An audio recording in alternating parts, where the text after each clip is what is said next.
The laboratory lights hummed softly as Selena adjusted the microscope, her fingers trembling with exhaustion.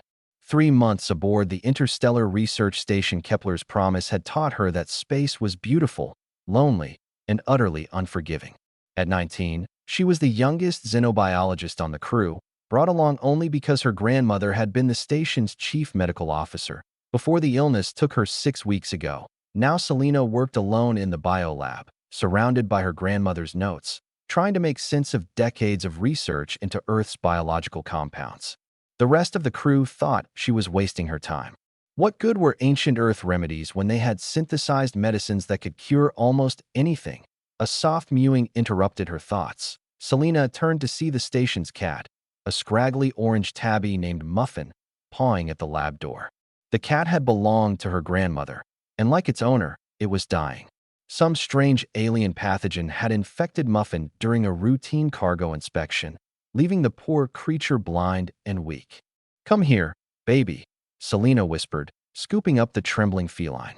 Muffin's clouded eyes stared at nothing, its pupils milky white with infection. The station's veterinary AI had declared it untreatable. The pathogen was unknown, its structure unlike anything in the galactic medical databases. But Selena's grandmother had written something curious in her final notes. "The old ways remember what we've forgotten. Earth knows how to heal what stars cannot." Selena carried Muffin to her workstation, where dozens of vials lined the shelves, extracts her grandmother had painstakingly created from Earth plants before leaving the homeworld. Chamomile, calendula, euphrasia. Her fingers hovered over a particular vial labeled in her grandmother's handwriting. Eyebright extract, pure. Use sparingly. Eyebright, Euphrasia officinalis. A common earth herb her ancestors had used for eye ailments for thousands of years. The medical establishment had dismissed it as pseudoscience, replaced by targeted nanomedicines and gene therapies. But her grandmother had believed. With steady hands, Selena prepared a diluted solution, mixing the extract with sterile saline. She held Muffin gently, tilting the cat's head back. "This might sting, sweetie. Forgive me." 2 drops in each eye. Muffin yowled and squirmed, but Selena held firm, whispering soothing words in Urdu, the language her grandmother had spoken to her as a child. The cat gradually calmed, curling into her lap. Selena didn't expect anything to happen. She was just a girl trying to honor her grandmother's memory, trying to save one small life in a universe that seemed determined to take everything she loved. She fell asleep in the lab chair, Muffin warm against her chest. Selena woke to chaos. Alarms blared throughout the station. Red emergency lights pulsed in rhythmic urgency. She bolted upright, and Muffin tumbled from her lap, then stopped, turned, and looked directly at her with clear, bright eyes. The cat could see. But there was no time to process the miracle. Commander Chin's voice crackled over the intercom. "All personnel to the bridge. Now, we have a situation." Selena ran through the corridors, her heart pounding. When she burst onto the bridge, she froze. The view screen displayed space, but it wasn't empty. Hundreds of ships hung in the darkness, massive vessels of a design she'd never seen. Sleek, organic-looking, with hulls that seemed to shimmer like oil on water. "How many?" she whispered. 13,000, Commander Chun said grimly. "They appeared 40 minutes ago. No warning, no communication. Just there." "Identification?" Dr. Reeves, the astrophysicist, asked. "Unknown. No match in any galactic registry. The ships are using quantum encryption on their communications. We can't crack it." Selena's blood ran cold. 13,000 ships. That was an invasion fleet. Then the communications console chirped. A message, coming through on all frequencies. Not encrypted, not hostile, just desperate. A holographic figure materialized above the console, a being unlike any Selena had encountered. Tall, with iridescent skin that shifted between purple and gold, for eyes arranged in a diamond pattern, and delicate, crystalline protrusions along its skull. It wore robes of deep crimson. "People of the station Kepler's promise," the being said in perfect English, its voice harmonizing with multiple tones. "I am Draker, Supreme Navigator of the Velshera Convergence. We come not as conquerors, but as supplicants." The bridge fell silent. Draker continued, and Selena saw something unexpected in those alien eyes. Tears. Actual tears streaming down the being's face like liquid starlight. 3 cycles ago, a plague swept through our worlds. It began with the eyes, cloudiness, then blindness, then death. We have lost billions. Our greatest physicians cannot stop it.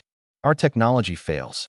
We sent expeditions across the galaxy, searching ancient databases, seeking any species that had encountered such an affliction. The hologram shifted, showing images of alien beings, hundreds of different species, all with the same milky white eyes that Muffin had possessed.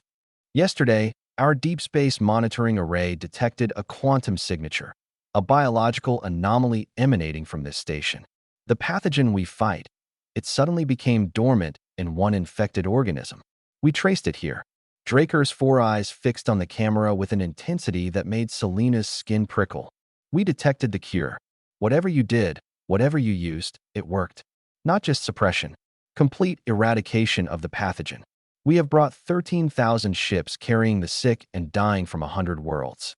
We have brought our entire treasury, our technological archives, our sacred texts. We will give you anything, everything, if you share this cure with us. The bridge erupted in confused murmurs.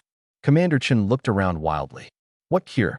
We haven't developed any. Selena stepped forward, her voice quiet but clear. Muffin. Everyone turned to stare at her. She swallowed hard, pulling out the vial of eyebright extract from her pocket. I used this. On the station cat. An earth herb called eyebright. My grandmother's research. Commander Chen's eyes widened. An earth plant? That's impossible. How could? Earth was infected by this pathogen. Selena interrupted, pieces clicking together in her mind. Maybe thousands of years ago. Maybe longer. Humans survived it. We evolved with it, developed natural remedies through trial and error over generations. We forgot the enemy, but we remembered the cure. Dr. Reeves was already pulling up genetic databases, his fingers flying across his console. My God, she's right. There are markers in human DNA, ancient viral fragments that match the pathogen structure. Earth wasn't just infected. We survived it. And we've been carrying the antibodies, the knowledge, all along. Draker's hologram leaned forward. Then you will help us? Selena looked at the vial in her hand. So small, so simple. Just a plant extract. But in this vial was the distilled wisdom of countless human healers across millennia, from ancient herb women to her grandmother, all believing that nature held answers when asked the right questions. She thought of her grandmother, who had insisted on bringing Earth's botanical legacy to the stars when everyone called it superstition, who had believed that humanity's greatest strength wasn't their technology, but their long, stubborn memory of survival. We'll help you, Selena said. But I need to analyze the exact compound ratios first. Synthesize enough for 13,000 ships. It might take whatever time you need, Draker said, and now the alien was openly weeping. You have already given us the most precious thing in the universe, hope.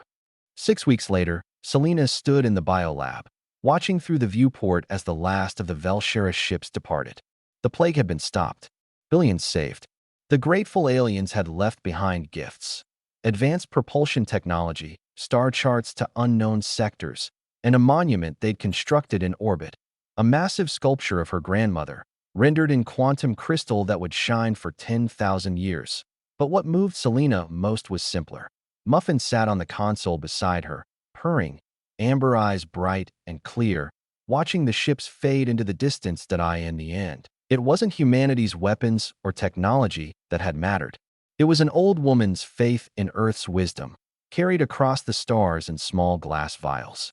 It was the accumulated knowledge of healers who had fought invisible enemies long before humanity reached for the sky. It was proof that sometimes the answer to tomorrow's problems lay in yesterday's solutions. Selena picked up her grandmother's journal and added a final note. Nanny, you were right. Earth remembers. And now, 13,000 worlds will remember too. Outside, the stars shone a little brighter, as if the universe itself was smiling.